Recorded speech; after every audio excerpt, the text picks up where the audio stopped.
Hoje vamos falar da experiência na unidade de internação na enfermaria.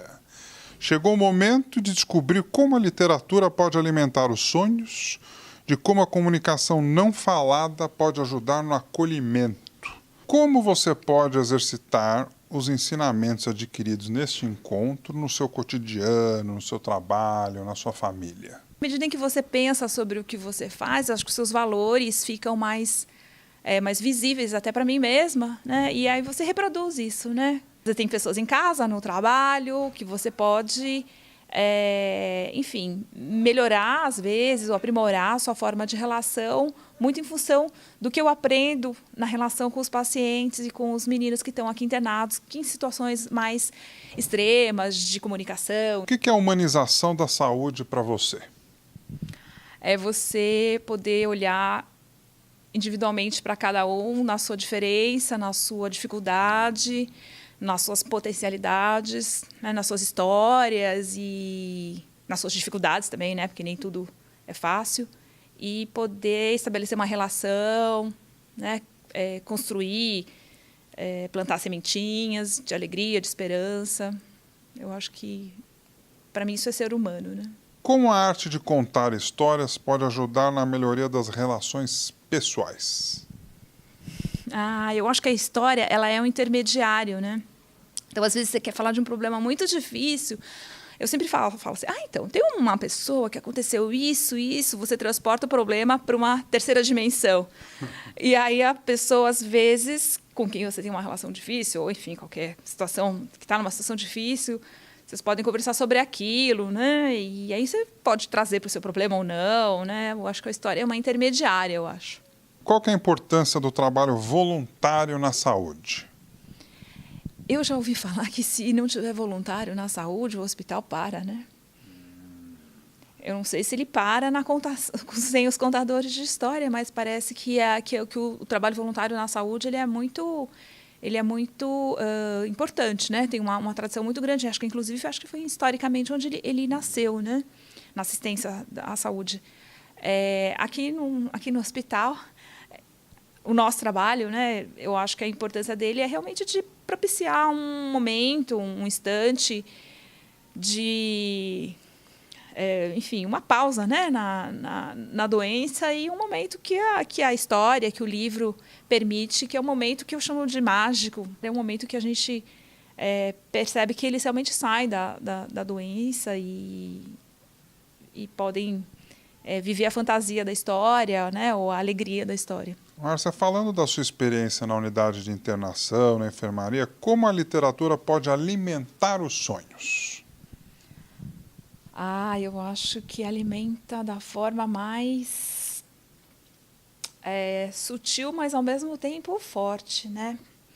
O que a gente vê é que às vezes eles entram na história de um jeito a ponto de não saber, assim, de ficar um pouco em dúvida entre o que pode e o que não pode, mas com certeza de tirá-los daquele momento de dor, né? Eu lembro de um dia que eu entrei numa enfermaria e a criança era pequena ainda, né? E eu levei uns fantoches, era um menino que vinha de uma tribo indígena, uns fantoches de animais.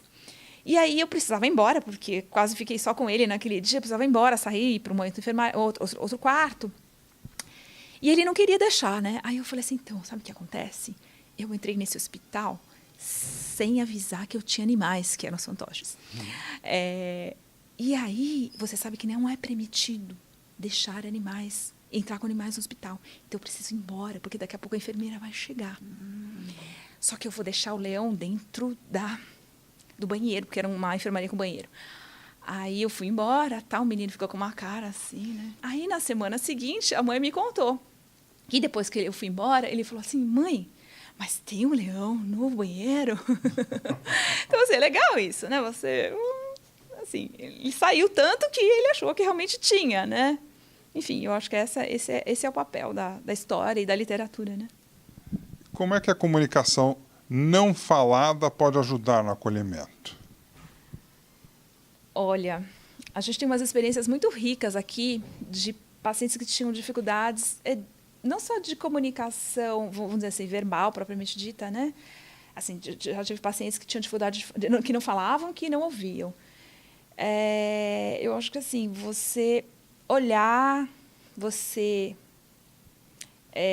sentir e você se comunicar de uma maneira não verbal, às vezes, dependendo da criança e do tipo de situação que ela está, traz tantos ou mais efeitos do que você contar uma história e, enfim, verbalizar uma história e ela verbalizar uma história também.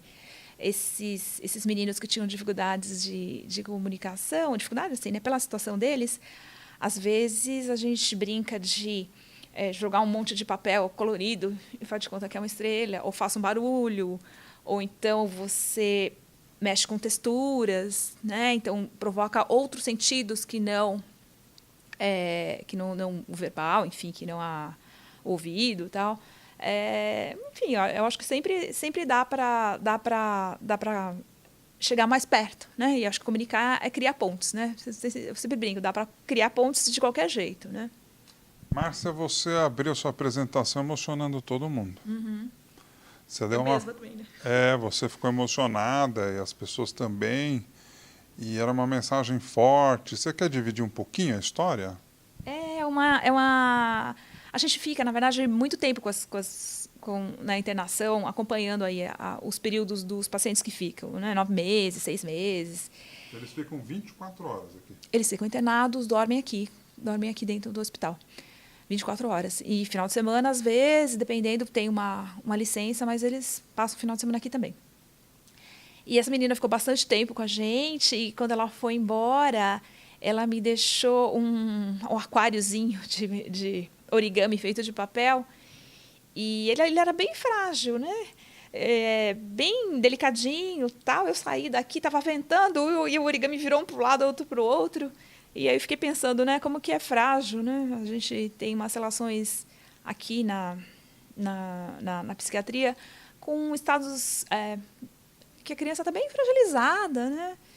E essa menina tinha tido aí um episódio de mutilação, tal.